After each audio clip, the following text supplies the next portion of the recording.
Salut à tous, j'espère que vous allez bien. Alors, je viens juste de me connecter. Pour l'instant, il y a personne. J'ai eu un petit, souci technique. J'avais programmé, la vidéo, pour, 18 h et puis en cliquant dessus, elle ne s'est pas affichée correctement.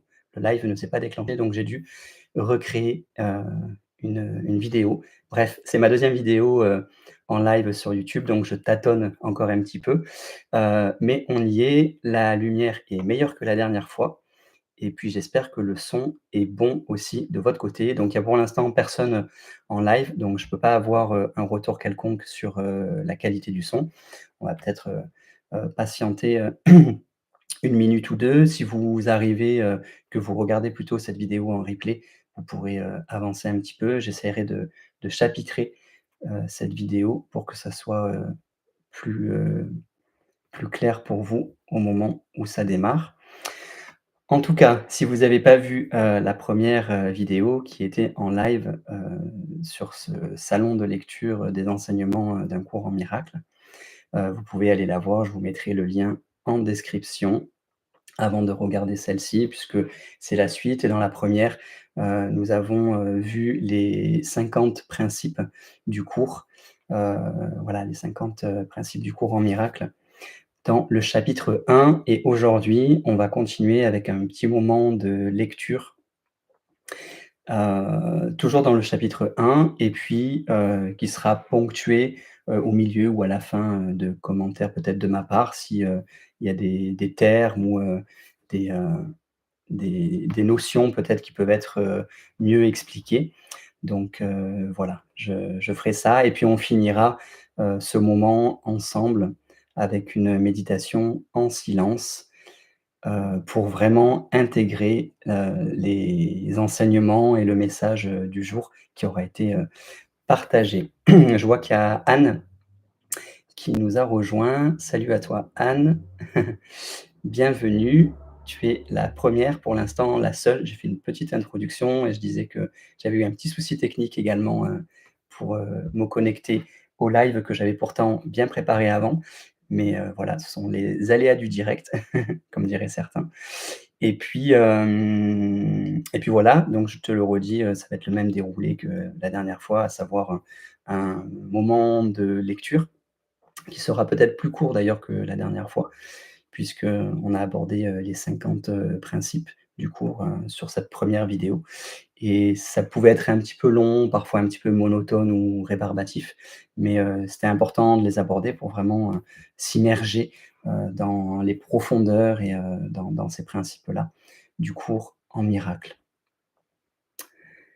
Ah, c'est les vacances pour la plupart. Effectivement, on est début août et vu que je fais les lives en français, heu et que l'essentiel de ma communauté est en France ou en tout cas, francophone, effectivement, pour vous, c'est plein été et effectivement, le dimanche en plein été, début août, j'imagine qu'il y a pas mal d'activités au programme. Donc, il y a pas de souci, de toute façon, cette vidéo sera en replay et consultable, bah, voilà, pour, ceux qui veulent, à tout moment. Et ouais, ici, on est en hiver, en Australie, dans l'hémisphère sud.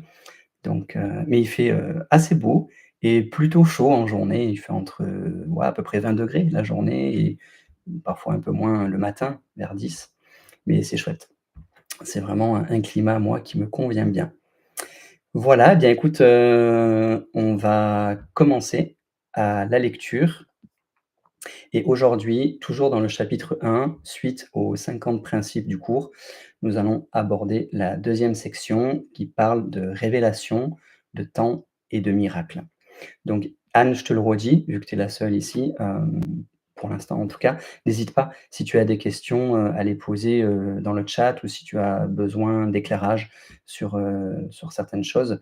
Ça sera, une belle opportunité pour moi de rebondir et de faire vivre un petit peu plus, ce moment plutôt que de commenter, tout seul, heu, ce qui a été lu.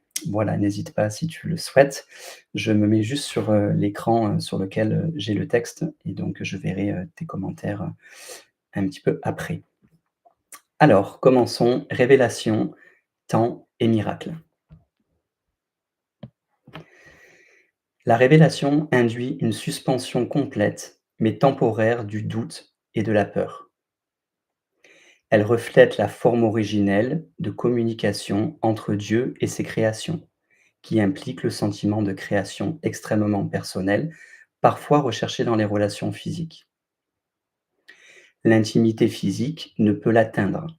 Toutefois, les miracles sont authentiquement interpersonnels et il en résulte une véritable intimité avec autrui.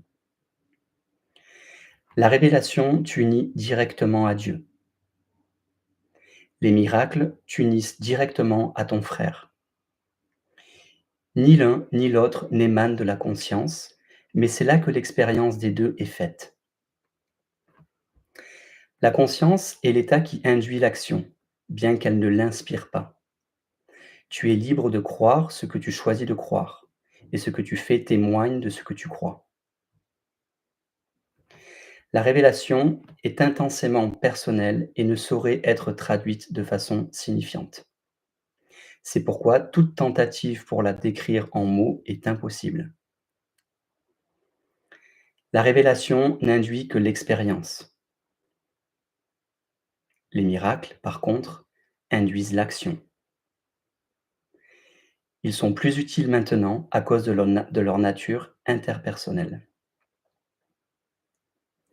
Dans cette phase d'apprentissage, il est important de faire des miracles parce que la délivrance de la peur ne peut pas être imposée. La révélation est littéralement ineffable parce que c'est l'expérience d'un amour ineffable. La révérence devrait être réservée pour la révélation, à quoi elle s'applique parfaitement et correctement. Elle ne convient pas au miracle parce que l'état de révérence est adoratif, ce qui suppose qu'un être d'un ordre inférieur se tient devant son Créateur. Tu es une création parfaite et tu ne devrais faire l'expérience de la révérence qu'en la présence du Créateur de la perfection. Le miracle est donc un signe d'amour entre égaux. Des égaux ne devraient pas ressentir de la révérence les uns pour les autres parce que la révérence suppose l'inégalité. Par conséquent, c'est une réaction inappropriée envers moi. Encore une fois, je fais une petite aparté, c'est Jésus qui s'exprime, à travers, Helen Schucman dans ce texte et donc quand il dit, «moi», c'est évidemment, de lui dont il parle, donc de sa dimension christique. Je reprends. Un frère aîné a droit au respect pour sa plus grande expérience et à l'obéissance pour sa plus grande sagesse. Il a aussi droit à l'amour parce que c'est un frère et au dévouement s'il est dévoué. C'est seulement mon dévouement qui me donne droit au tien. Il n'y a rien en moi que tu ne puisses atteindre. Je n'ai rien qui ne vienne de Dieu. La différence entre nous maintenant, c'est que je n'ai rien d'autre. Cela me laisse dans un état qui n'est en toi que potentiel. Nul ne vient au Père que par moi, ne signifie pas que je dois en aucune façon séparer, que je sois en aucune façon séparé ou différent de toi, excepté dans le temps. Et le temps n'existe pas réellement. Donc, nul ne vient au Père que par moi-même, entre guillemets, ne signifie pas que je sois en aucune façon séparé ou différent de toi, excepté dans le temps, et le temps n'existe pas réellement. Cet énoncé est plus significatif si on l'applique à un axe vertical plutôt qu'horizontal. Tu te tiens au-dessous de moi et je me tiens au-dessous de Dieu. Dans le processus d'ascension, je suis plus haut parce que sans moi, la distance entre Dieu et l'homme serait trop grande pour que tu puisses l'embrasser. Je comble la distance comme ton frère aîné d'une part et de l'autre comme un fils de Dieu. Mon dévouement pour mes frères m'a mis en charge de la filialité que je rends complète parce que je la partage. Cela peut paraître contredire l'énoncé: «Moi et le Père, nous sommes un», Mais il y a 2 parties à cet énoncé en reconnaissance du fait que le Père est plus grand. Les révélations sont indirectement inspirées par moi parce que je suis proche du Saint-Esprit tout en étant attentif au moment où mes frères sont prêts pour la révélation. Je peux ainsi leur apporter d'en haut plus qu'ils ne peuvent attirer vers eux-mêmes, d'en haut. Le Saint-Esprit est le médiateur de la communication supérieure à inférieure, gardant ouvert pour la révélation le canal direct de Dieu à toi. La révélation n'est pas réciproque. Elle va de Dieu à toi, mais point de toi à Dieu. Le miracle minimise le besoin de temps. Sur le plan longitudinal ou horizontal, la reconnaissance de l'égalité de tous les membres de la filialité semble comporter un temps presque interminable. Toutefois, le miracle entraîne un passage soudain de la perception horizontale à la verticale. Cela introduit un intervalle d'où le donneur et le receveur émergent tous deux plus loin dans le temps qu'ils n'auraient été autrement. Le miracle a ainsi la propriété unique d'abolir le temps, dans la mesure où il rend non nécessaire l'intervalle de temps qu'il couvre. Il n'y a aucune relation entre le temps que prend un miracle et le temps qu'il couvre. Le miracle se substitue à un apprentissage qui aurait pu prendre des milliers d'années. Il le fait par la reconnaissance sous-jacente de la parfaite égalité du donneur et du receveur, sur laquelle le miracle repose. Le miracle raccourcit le temps en le comprimant, éliminant ainsi certains intervalles à l'intérieur. Il le fait, toutefois, à l'intérieur du plus vaste déroulement temporel. Voilà pour cette toute première section dans laquelle on plonge directement dans le vif du sujet, à savoir un cours en miracle. Euh, Qu'est-ce qui est un cours et pourquoi en miracle?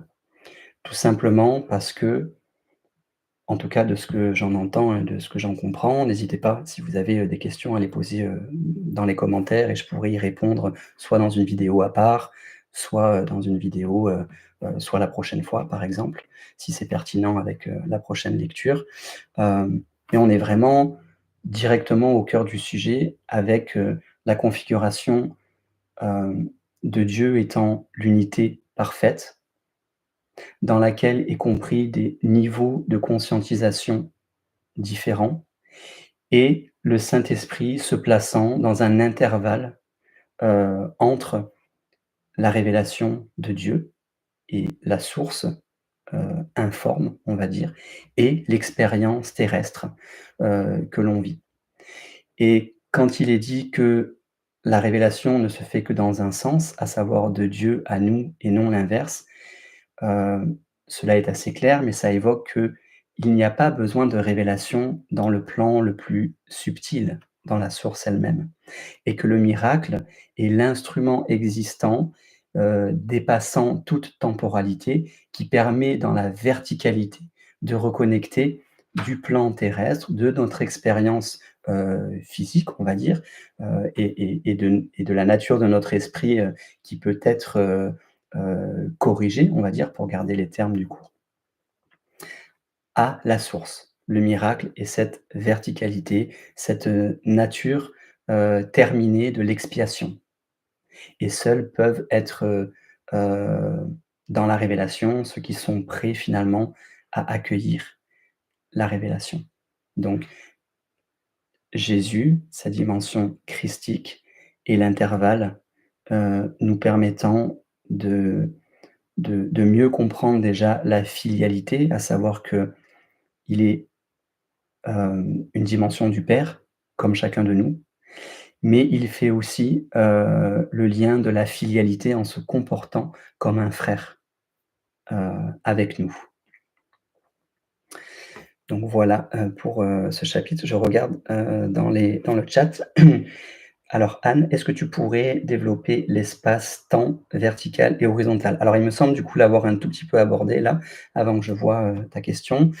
Hem, la perception que l'on a, de notre esprit, dans notre collectivité, là, sur terre, dans le consensus que l'on a, nous fait percevoir, un temps plutôt linéaire, considérant, le passé, le présent et le futur.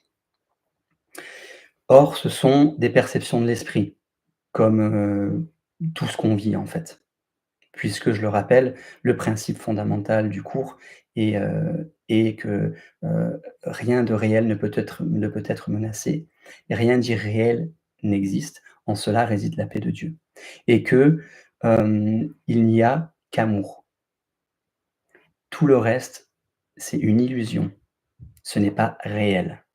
Donc la perception du temps est une perception fondamentalement erronée, qui a une certaine valeur, pour nous sur terre, dans la mesure où on y porte de la valeur, et c'est, là où se place finalement la dynamique, et la beauté, la grâce du miracle, qui est un moment hors du temps, dans lequel une correction de la perception de l'esprit a lieu, permettant de s'aligner, donc dans la verticalité, à Dieu, directement. C'est pour ça que, pour donner un exemple concret, il y a des personnes qui vivent des miracles, par exemple des personnes handicapées ou qui ont perdu la vue ou un handicapé, moteur et cetera, qui peuvent, qui peuvent en présence, d'un miracle qu'ils sont prêts à recevoir, tout d'un coup se mettre, à nouveau à marcher. C'est tout simplement possible parce que le miracle dépasse cette notion de temporalité. Parce qu'on pourrait se dire, et c'est assez légitime que, comment une personne qui est sur un fauteuil depuis 15 ans, par exemple, au niveau de sa musculature, au niveau de ses tendons, au niveau de tout ça, comment il serait comme ça d'une minute à l'autre, d'un jour à l'autre, capable de se lever et à nouveau marcher? Biologiquement, organiquement, ça dépasse un peu l'entendement. Il faudrait du temps, de la rééducation, de l'apprentissage à nouveau, et cetera. Or, le miracle, heu, écarte tout ça pour arriver directement à la finalité. La finalité est à nouveau la pleine santé, la perfection de l'esprit dans un instant T. Donc ça, c'est en ce sens où ça défie complètement, la notion, horizontale, linéaire de temps. Voilà, en tout cas, c'est comme ça que je le comprends et j'espère que ça répond à ta question entre horizontal et vertical. Dis-moi d'ailleurs Anne si c'est assez clair pour toi, et donc du coup, heu, je vais écouter quelques minutes et ensuite replay ce soir. OK, il y a pas de souci, c'était, Mireille qui évoquait ça. Donc, est-ce que ça répond à ta question, Anne?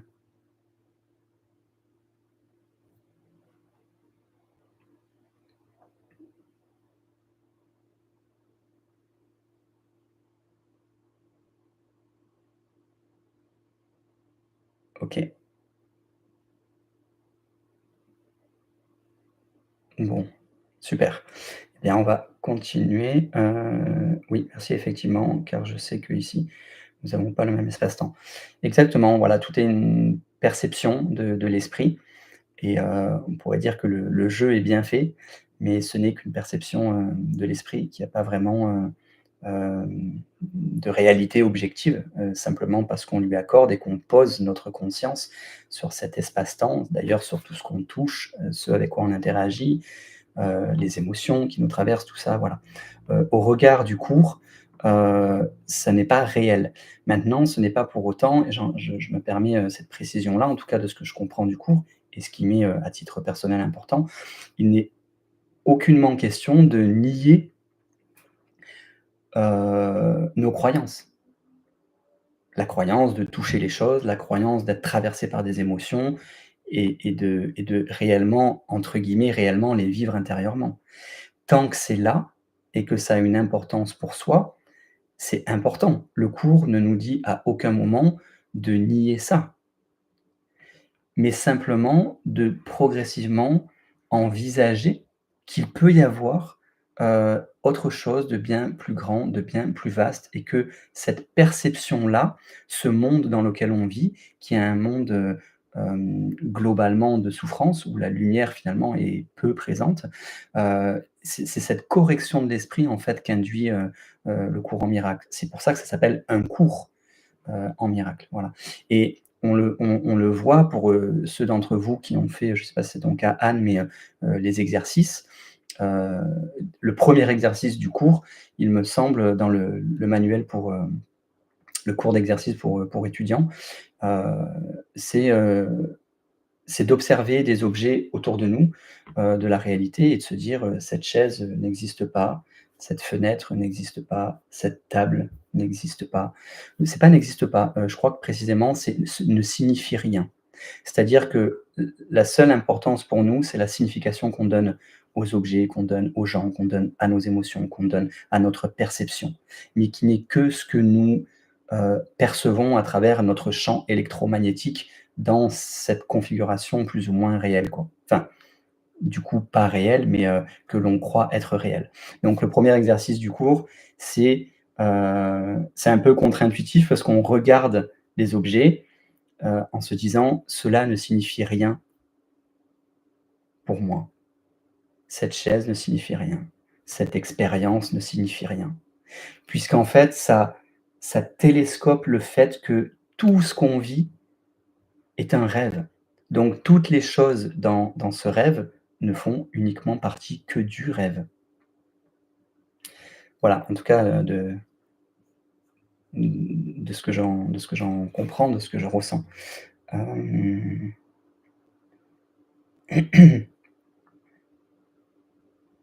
Oui, c'est d'arriver à lier les 2 qui est difficile et après tu dis: «Oui, j'ai failli arrêter au début, car trop compliqué pour moi à l'époque». C'est effectivement un petit peu difficile d'accès et le cours se présente, à soi toujours au bon moment dans la vie. Maintenant, c'est vrai qu'il y a plein de personnes qui l'ont, sur, leur table de nuit ou dans leur bibliothèque et parfois depuis des années et qui l'ont jamais ouvert. Donc, il y a une certaine, appréhension particulière avec cet enseignement parce qu'il est d'une rigueur et presque d'une intransigeance et moi, c'est ce que j'aime beaucoup, c'est que ça passe pas par 4 chemins pour dire les choses telles qu'elles sont et ça, c'est quelque chose que j'apprécie beaucoup et en plus de ça, on pourrait, symboliser hem, comme le cours pour moi étant un peu, la vérité qui tranche. Soit il y a de l'amour, soit il y a de la peur et les 2 ne sont pas compatibles. Et pour nous, on essaye de le concilier, comme tu dis, c'est difficile, pour nous d'arriver à lier les 2. Mais c'est là où notre esprit est assez résistant, c'est à lâcher prise et c'est qu'il est difficile d'ignorer la réalité et d'ailleurs c'est pas le but, enfin la réalité que l'on touche, que l'on voit, avec laquelle on interagit au quotidien, parce qu'en fait ça nous ramène à une potentiellement une blessure, en tout cas une condition profonde qui est: «Je n'existe pas». Ce que je vois de mon corps, de ma chair, mon prénom, ma forme physique, tout ce que je perçois n'existe pas. Donc je n'existe pas. Et qui est-ce qui n'existe pas? L'ego, la personnalité. Et toute notre vie sur terre est basée sur la personnalité. Donc c'est assez difficile d'avoir cette prise de conscience et de l'accueillir et de l'accepter pleinement, en fait. Ça demande un certain lâcher prise et pour beaucoup de personnes, ça peut être, un des paramètres qui fait qu'on nie en bloc, l'évidence du cours. Mais la vérité quand elle descend, elle tranche et elle descend pas à moitié un peu comme ça, voilà, elle vient et elle tranche. Ça, c'est réel, ça ne l'est pas. Mais c'est sûr qu'il faut une certain peut-être un moment un moment, d'appréhension, voilà. Mais même si le temps il est est très relatif, voire illusoire, on a parfois, besoin dans notre expérience, de ce temps et d'y revenir et de: «Ah OK, je j'avais lu ce chapitre-là il y a 5 ans et en le relisant aujourd'hui, je l'appréhende différemment». Voilà, c'est un peu, c'est notre esprit, s'adapte avec ce qu'il est prêt à entendre et à accueillir en fait. Voilà. C'est pour ça que le cours parle énormément de pardon. Le pardon de croire que nous sommes là sur terre ce que nous sommes. Puisqu'on est, je vais parler pour moi, mais j'ai l'impression que c'est un peu général, en tout cas c'est l je sens le message du cours, mais je vais le dire pour moi, c'est l'arrogance qu'on peut avoir en tant qu'homme avec un grand H, de se dire: «J'existe par moi-même. Je n'ai pas besoin des autres». C'est d'ailleurs l'expérience même de l'individualité. Tout nous fait croire que nous sommes séparés. On a un corps physique qui nous est propre, on touche les choses, tout est individualisé, tout a une polarité dans ce monde électromagnétique. On est dans une essence duelle. Donc le cours nous dit que ça ça n'existe pas. C'est une projection de l'esprit et qu'en réalité, l'esprit n'a jamais véritablement quitté la source. On est en train de rêver. Tout ce que l'on vit là, c'est un rêve collectif. Donc c'est sûr que l'ego, il va se dire: «Comment ça, c'est un rêve? Je touche, je vis, je ressens, je respire, j'ai des émotions, je touche les choses, comment ça, c'est un rêve?» C'est pas toujours évident, de l'appréhender comme ça, frontalement. Donc faut laisser du temps. Faut enfin, il faut. L'esprit a besoin parfois de s'adoucir, de s'assouplir pour que ce genre de concept, qui est, direct, intransigeant, puisse, trouver son chemin. Voilà, donc c'est à nous de faire, notre chemin avec ça. Et encore une fois, il y a pas d'obligation, si ce n'est que, et c'est la première phrase du cours, ce cours est obligatoire. Ça veut dire qu'à partir du moment où on commence à suivre ce cours, il est fait par choix. Donc c'est en ce sens obligatoire de le suivre tel qu'il est. Et pareil pour les exercices. L'idée, c'est pas de les décortiquer, c'est pas de les mentaliser, c'est de les prendre tels qu'ils sont et d'observer ce que ça fait, sans jugement, de les expérimenter avec le moins de filtres possible. Donc en soi, c'est déjà un exercice. Donc pareil, Mireille nous dit: «Tout pareil, assez compliqué pour moi». OK, et Anne: J'y travaille encore et loin d'être terminé, mais c'est tellement plus facile quand on échange sur le cours. Toute seule, c'est compliqué». C'est aussi pour ça que je propose, voilà, ces lives-là, tout simplement. OK, et Mireille à nouveau d'accord. Oui, ce sont des concepts qui sont parfois un petit peu délicats à appréhender, et d'avoir un autre angle de vue, ou comment d'autres personnes, expérimentent et vivent, le cours, l'intègrent, peut être parfois, une aide à la manière dont ça résonne, intérieurement, et tout seul, on peut être parfois dans une forme d'interprétation ou de compréhension qui nous est propre, donc qui peut par essence et par nature être un peu limitée parfois. Heu, voilà, parce qu'on a tous des points de vue, plus ou moins larges, mais les autres en ont plein d'autres et tout aussi, larges, donc ça permet de combiner et de mieux appréhender des concepts, comme celui-ci, qui sont parfois un petit peu délicats à intégrer. Voilà. Je vous propose, peut-être de continuer un peu la lecture. N'hésitez pas si vous avez d'autres questions, je reviendrai sur, cette fenêtre-là. Je change simplement pour reprendre le texte sous les yeux. Je regarde un petit peu sa longueur, ça devrait être à peu près pareil, peut-être un peu plus court même, et puis on refera une petite, session commentaire et on finira par un moment de silence en méditation. Alors, section 3, expiation et miracle. Je suis en charge du processus d'expiation que j'ai entrepris de commencer. Lorsque tu offres un miracle à l'un de mes frères, c'est à toi-même et à moi que tu le fais. La raison pour laquelle tu viens devant moi, c'est que je n'ai pas besoin de miracle pour ma propre expiation, mais je me tiens à la fin au cas où tu échouerais temporairement. Mon rôle dans l'expiation est d'annuler toutes les erreurs que tu ne pourrais corriger autrement. Quand tu auras été ramené à la reconnaissance de ton état originel, tu feras toi-même naturellement partie de l'expiation. Comme tu partages mon indésir d'accepter l'erreur en toi-même et en autrui, tu dois te joindre à la grande croisade pour la corriger. Écoute ma voix, apprends à défaire l'erreur et agis de manière à la corriger. Le pouvoir de faire des miracles t'appartient. Je te fournirai les occasions de les faire, mais tu dois être prêt et désireux. Les faire te convaincra de ton aptitude, parce que la conviction vient par l'accomplissement. L'aptitude est le potentiel, l'accomplissement est son expression, et l'expiation, qui est la profession naturelle des enfants de Dieu, est le but. Le ciel et la terre passeront, entre guillemets, signifie qu'ils ne continueront pas d'exister comme états séparés. Ma parole, qui est la résurrection et la vie, ne passera point parce que la vie est éternelle. Tu es l'œuvre de Dieu, et son œuvre est entièrement digne d'amour et entièrement aimante. C'est ce qu'un homme doit penser de lui-même en son cœur, parce qu'il est ce qu'il est. Les pardonnés sont l'instrument de l'expiation. Étant remplis du pur esprit, ils pardonnent en retour.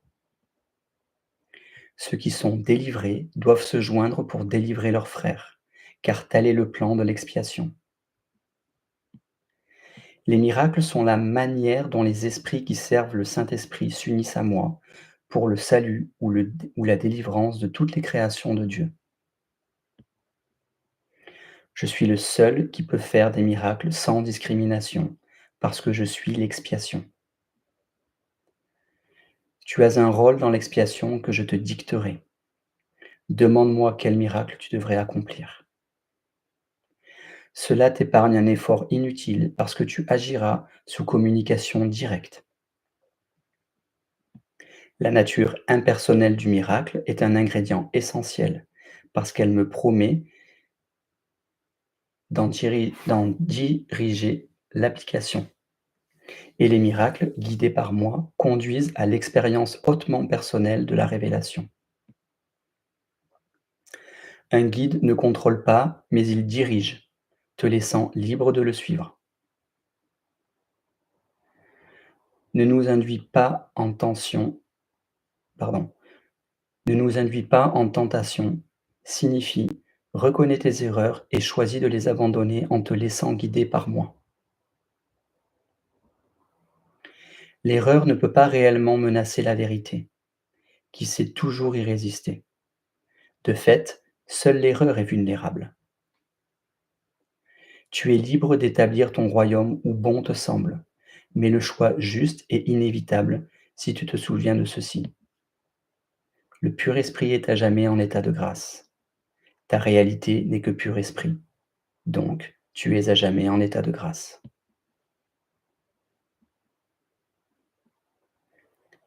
L'expiation défait toutes les erreurs à cet égard, et c'est ainsi qu'elle arrache la source de la peur. Chaque fois que tu le ressens comme une menace quand Dieu te rassure, c'est toujours parce que tu défends une loyauté mal placée ou mal dirigée. Quand tu projettes cela sur les autres, tu les emprisonnes, mais seulement dans la mesure où tu renforces des erreurs qu'ils ont déjà faites. Cela les rend vulnérables aux distorsions des autres, puisque leur propre perception d'eux-mêmes est distordue. Le faiseur de miracles ne peut que les bénir, ce qui défait leurs distorsions et les libère de prison. Tu réagis à ce que tu perçois, et comme tu perçois, ainsi tu te conduiras. La règle d'or te demande de faire pour les autres ce que tu voudrais qu'ils fassent pour toi. Cela signifie que la perception des deux doit être exacte. La règle d'or est la règle à suivre pour une conduite appropriée. Tu ne peux pas te conduire de manière appropriée si tu ne perçois pas correctement. Puisque toi et ton prochain êtes membres égaux d'une même famille, comme tu perçois les deux, ainsi tu feras pour les deux. C'est à partir de la perception de ta propre sainteté que tu devras regarder la sainteté des autres. que tu devrais regarder la sainteté des autres. Les miracles émanent d'un esprit qui est prêt pour eux. Étant unis, cet esprit va vers tous et chacun, sans même que le faiseur de miracles en ait lui-même conscience. La nature impersonnelle des miracles est due au fait que l'expiation elle-même est une, unissant toutes les créations à leur Créateur. Étant l'expression de ce que tu es véritablement, le miracle place l'esprit en état de grâce. Alors, l'esprit accueille naturellement l'hôte du dedans et l'étranger du dehors. Quand tu fais entrer l'étranger, il devient ton frère. Que le miracle puisse avoir sur tes frères des effets que tu ne reconnais peut-être pas, ne te concerne pas. Le miracle te bénira toujours, toi.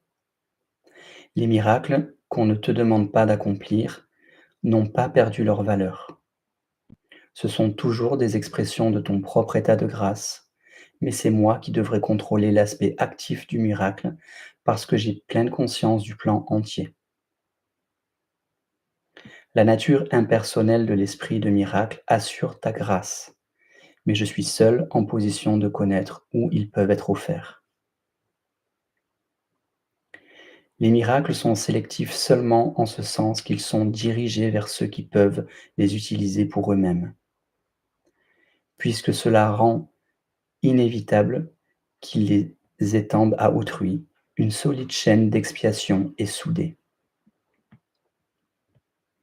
Toutefois, ce caractère sélectif ne tient pas compte de l'immensité du miracle lui-même, parce que le concept de taille existe sur un plan qui est lui-même irréel.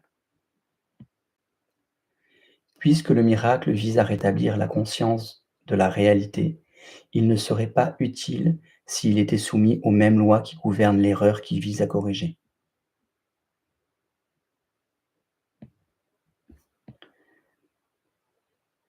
Et voilà pour ce deuxième petit morceau de lecture. Est-ce que vous avez des questions par rapport à ce passage dans lequel on rentre un petit peu plus dans la nature de l'expiation, qui est, tel que présenté ici, le concept de défaire l'erreur, corriger la malperception, c'est-à-dire la façon dont on perçoit et on regarde les choses, et que l'expiation est la finalité. Le miracle est l'outil, l'expiation la finalité. Il y a aussi un principe qui est, redit dans ce paragraphe-là, qui est que les miracles n'ont pas il n'y a pas d'échelle de valeur dans les miracles. En tant qu'humains, nous pouvons avoir une considération en nous disant: «Il est plus facile de soigner un rhume qu'un cancer en phase terminale». En réalité, non, pas pour les miracles. C'est la même chose. Une erreur de malperception, une maladie est une maladie, est une malperception. Le Saint-Esprit est en mesure absolue d'œuvrer pour corriger cela à partir du moment où on lui laisse la place en nous. Et nous sommes dans cette même disposition et potentiel intérieur par nature, par essence. Donc il y a un cheminement, de ce que j'en comprends en tout cas, heu, qu'au début, on a peut-être simplement à s'ouvrir à recevoir ce qui est le plus juste pour nous, pour rétablir notre qualité de perception de ce qui est vrai et corriger tout le reste. C'est en ce sens que le Christ fait un barreau de l'échelle entre Dieu et nous et qu'il est capable, puisqu'il a cette conscience du tout, de délivrer dans la juste mesure ce qui est bon pour nous et la manière dont, à travers nous, le miracle va se répandre. Et c'est aussi un des autres principes, je ne sais plus lequel, en numérotation, un principe du cours, qui dit que, on n'a pas à se soucier, heu de comment va toucher un miracle, une personne ou un groupe de personnes. Et que c'est pas parce que le miracle, n'est pas observable dans ses effets qu'il n'a pas eu lieu. Donc je trouve aussi que c'est très beau que dans la dynamique où on se laisse à nouveau traverser par la lumière, par la grâce, que nous redevenons, en étant désireux, pour reprendre, le mot, qui a été dit au tout début du paragraphe, heu, de se laisser, être l'instrument du divin et qu'à travers nous peut se répandre une qualité d'amour qui, même si on n'est pas au courant, même si on ne le sait pas, va pouvoir toucher ceux qui pourront et devront être touchés par ça. C'est exactement, ce que je fais aussi à travers ces vidéos et de ce que l'on a déjà tous expérimenté, à savoir, on croise une phrase dans un bouquin ou même un bouquin en lui-même ou une parole en quelqu'un qui dit des choses dans une vidéo, une interview, peu importe et on se sent profondément touché et ça change quelque chose en nous et notre comportement qui est en train de changer va avoir aussi des répercussions dans notre vie. Pourtant la personne qui a fait la vidéo, ça se trouve, elle a tourné la vidéo il y a 5 ans, elle a plus du tout conscience de cette vidéo-là, mais elle continue de toucher des gens. Voilà, c'est aussi, quelque part, en plus d'apporter un éclairage sur le moment avec vous, qui êtes là, et qui partagez ce chemin avec moi, en tant qu'étudiant, de pouvoir aussi, de manière un peu plus intemporelle, grâce à la vidéo et grâce à YouTube, de peut-être, avoir des choses qui résonnent chez des gens qui regarderont, à vous, le replay, qui sait, peut-être dans quelques jours ou quelques semaines ou quelques mois, quelques années. On ne sait pas, mais c'est ça la beauté de l'amour qui est intemporel et de la grâce qui également est intemporelle et qui est la nature de toute chose et elle peut rentrer en nous à partir du moment où c'est le bon moment et on lui laisse la place, où on est désireux par notre, profondément et authentiquement par notre cœur d'à nouveau faire ce chemin vers soi, vers la source. Voilà, j'arrête, de parler un peu. Je regarde simplement vos commentaires. Heu, quand tu fais entrer l'étranger, il devient ton frère. Oui, point d'interrogation. Oui, Anne.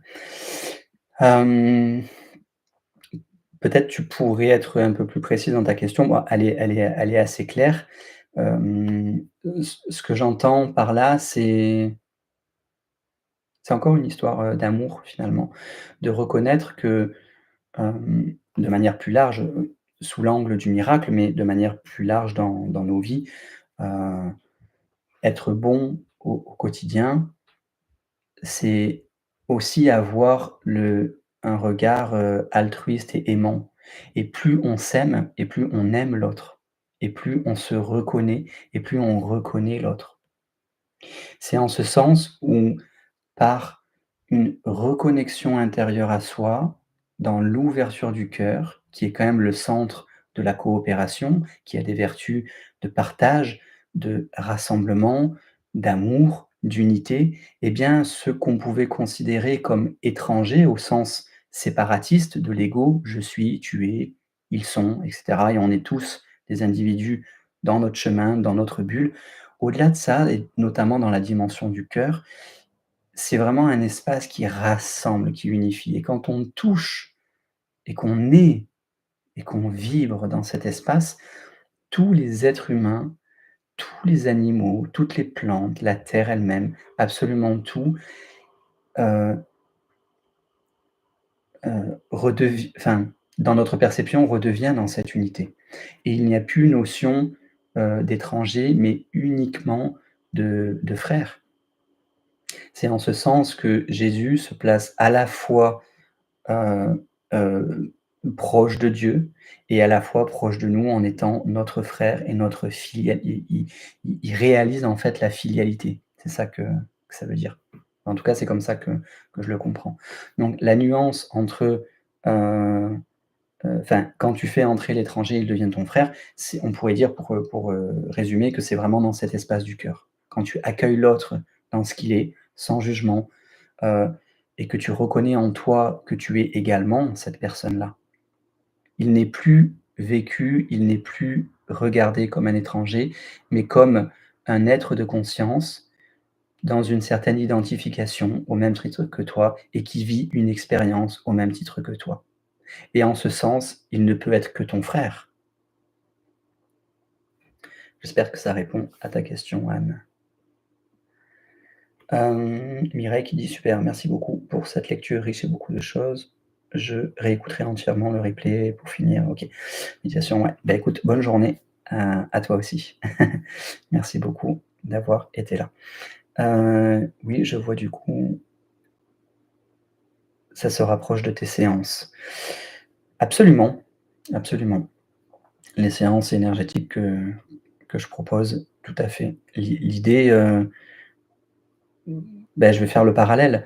Je pense que tout soin énergétique, peu importe la pratique que l'on fait, peu importe les outils que l'on utilise, que ça soit du massage, de la médecine chinoise, peu importe ce qu'on fait, la la nuance va être la manière dont on le fait. Et si on œuvre avec son cœur, que l'on travaille avec ses mains en kiné, en chiropractique, que l'on utilise des outils de pendule, de jeux de cartes, de de n'importe quoi, tant que c'est fait avec amour et avec le cœur, on est dans la dynamique du soin. Et effectivement, c'est la dynamique principale que qui me fait vibrer et qui me pousse finalement à être, au service de ceux qui se présentent à moi et qui ont besoin d'un accompagnement, d'un petit coup de main pour, réaligner, des énergies, corporelles ou pour prendre conscience de certains aspects de leur vie et je le fais toujours évidemment, dans cet espace-là, du cœur. Reconnaissant que chaque personne qui vient à moi, je l'ai encore, vérifié, il y a pas longtemps, est vraiment une partie de moi. Voilà, il y a jamais de hasard dans les personnes qui se présentent à moi et dans ce qu'ils me demandent de travailler, dans le souhait et la demande qu'ils me font. Voilà, il y a souvent des résonances plus ou moins profondes, plus ou moins évidentes avec, ce que je vis ou ce que j'ai traversé. Donc c'est en ce sens aussi où on est, sur terre tous dans le même bateau et on a quelque part tout intérêt à s'accompagner, à s'aider, à être, bienveillant. Voilà, enfin en tout cas c'est mon point de vue. Mais oui, ça rejoint effectivement les séances, que je propose. Hem OK, ça me semble peut-être, le bon moment. Est-ce que tu as d'autres questions, Anne? Du coup, tu es la seule là. Tu peux poser, des questions. Si tu en as encore une, voilà, je veux bien, qu'on la prenne avec plaisir et puis, on passera quelques minutes de méditation après. Non? Parfait. Eh bien, dans ces cas-là, c'est parfait. Donc ce que je te propose et ce que je vous propose à vous qui regardez, cette vidéo en replay, c'est de prendre, quelques minutes pour, se laisser infuser par le texte, que je viens de lire et de percevoir, concrètement en soi la dynamique, du miracle et comment aujourd'hui, dans cet instant, nous sommes prêts à changer, à déconstruire, à corriger, à défaire les croyances que l'on a par rapport, à la vie, on va dire en général. Et à se laisser, infuser par l'enseignement, du cours, à se laisser toucher par, par la lumière finalement, par cet appel, profond en nous. Je crois que chaque être humain sur terre aspire d'une manière plus ou moins, reconnue à retourner à la source. Beaucoup de gens qui ont fait des expériences de mort imminente racontent la même chose. Un amour que sur terre, on a du mal à concevoir. On a du mal à toucher.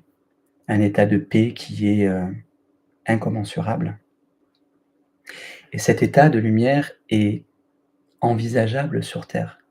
Il est la nature de notre esprit. Donc aujourd'hui, ce que je vous propose, c'est d'observer intérieurement avec authenticité comment je suis capable de lâcher mes croyances?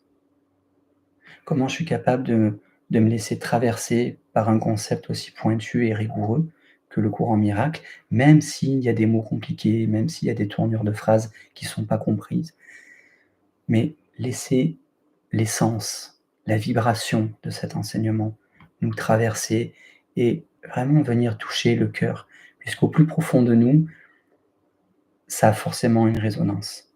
J'en suis persuadé, en tout cas, moi je la ressens, je la vibre fort, sinon je ne ferais pas ça. Mais de ce que je vois justement à travers les accompagnements que je fais depuis de nombreuses années, si je le fais, c'est pour accompagner l'être dans son potentiel de lumière. Et c'est parce que je vois la lumière en chacun de nous. Et je suis absolument convaincu, certain, que chacun d'entre nous fait cette expérience-là, qu'elle soit un rêve ou plus ou moins conscientisée, mais l'appel le plus profond, c'est d'à nouveau vibrer éternellement dans cette lumière. Chose qui est déjà le cas à un certain niveau. Mais ici, c'est vraiment la prise de conscience et se laisser traverser dans toutes les cellules du corps et dans le cœur par cet enseignement qui est pour moi comme un baume. C'est vraiment un baume qui vient couler, qui vient nourrir les cellules, qui vient nous rappeler que ah mais en fait tout va bien. Je suis déjà dans la maison, je suis déjà à la source. Et ce que je vis n'a qu'une relative importance. Encore une fois, il n'est pas question de minimiser l'expérience, mais de la relativiser et de laisser peut-être se dissoudre, s'effriter, toutes les croyances, les perceptions qu'on a, la manière dont on voit le monde, on voit les gens, on voit l'extérieur, on se voit soi, etc., etc. Pour que finalement ne reste que l'état de lumière, voilà, en tout cas le plus possible. Voilà. Donc je vous invite, si ça vous parle, à vous connecter à votre cœur et à laisser la vibration du cours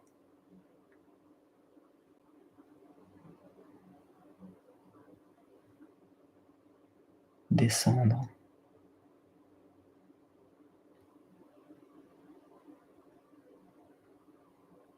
et s'installer pleinement dans le cœur et continuer de descendre dans le ventre, dans le bassin, dans les jambes, comme si nous nous laissions toucher, animer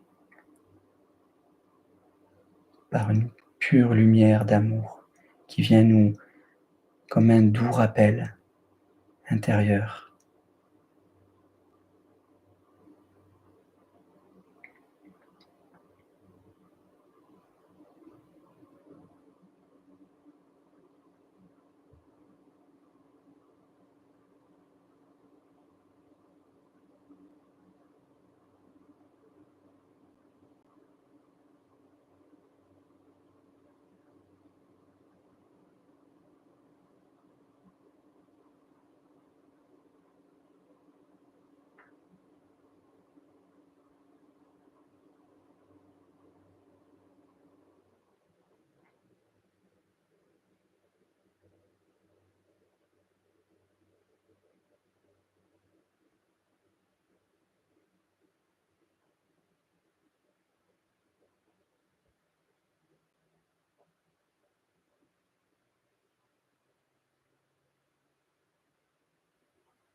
Voilà. Merci beaucoup Anne pour, pour ta présence, pour tes questions, pour ce moment partagé. Merci à chacun et chacune d'entre vous qui regardez, cette vidéo. Encore une fois, si vous avez, des questions, vous pouvez, les poser en commentaire et j'y répondrai soit sur une vidéo à part, soit sur, le prochain live qui aura lieu, dans 15 jours, je crois, le 17. Donc on ne sera pas loin de l'énergie, mariale, du 15 août. Donc voilà, ça sera sûrement encore, une belle séance, un bon moment pour, se connecter aux enseignements du courant miracle et à cette énergie christique qui vit, en chacun de nous. Encore une fois, il n'y a pas de connotation religieuse.